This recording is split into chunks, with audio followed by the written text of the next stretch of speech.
साल बुना। भोले भाले किसान अधिक उत्पादन के लालच में फंसकर रासायनिक खाद व कीटनाशकों का प्रयोग करने लगे। बैलों की जगह ट्रैक्टर से जुताई होने लगी। शुरुआत में कम रासायनिक खादों के प्रयोग से अधिक उत्पादन हुआ।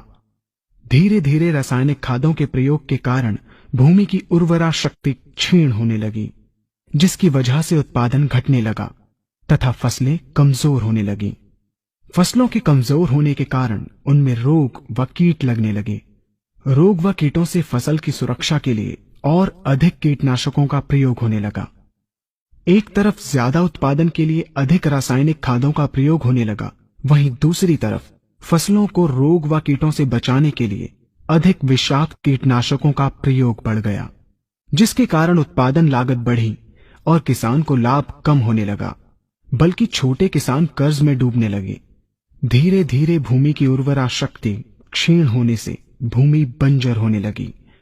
रासायनिक खाद व कीटनाशकों के कारण खाद्यान्न भी विषाक्त हो गए तथा जलवायु भी प्रदूषित हो गई, जिसके कारण मानव पशु पक्षियों के स्वास्थ्य पर प्रतिकूल प्रभाव पड़ा, जिसका परिणाम आपके सामने है।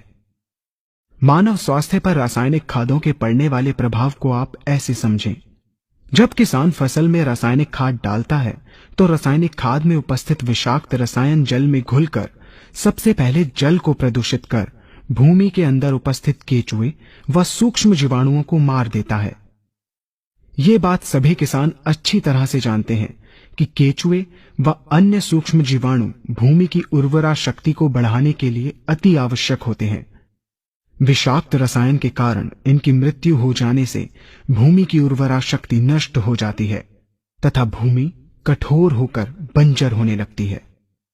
रासायनिक खादों के विषाक्त रसायन पानी के माध्यम से अन्य खनिजों के साथ फसल के अंदर पहुंचकर फसलों को विषाक्त बना देते हैं। बाद में जब खाद्यान्न के रूप में मनुष्य या अन्य पशु इन्हें खाते हैं तो ये विषाक्त रसायन मानव स्वास्थ्य पर बहुत ही बुरा प्रभाव डालते हैं तथा मनुष्य के अंदर तरह तरह के रोग उत्पन्न करते हैं। जब हम जैविक खाद का प्रयोग भूमि पर करते हैं तो जैविक खाद पानी में मिलकर पानी को प्रदूषित नहीं करती। जैविक खाद भूमि के अंदर उपस्थित उर्वरा शक्ति को बढ़ाने वाले जीवाणु तथा केचुओं की संख्या को तीव्रता से बढ़ाती है, जिससे भूमि की उर्वरा शक्ति बढ़ती है तथा भूमि छिद्र युक्त एवं भुरभुरी हो जाती है, जिससे वायु और प्रकाश भूमि के अंदर गहराई तक प्रवेश करते हैं, जिसके कारण भूमि में तापमान एवं आर्द्रता का संतुलन बना रहता है और फसलें मजबूत होती हैं।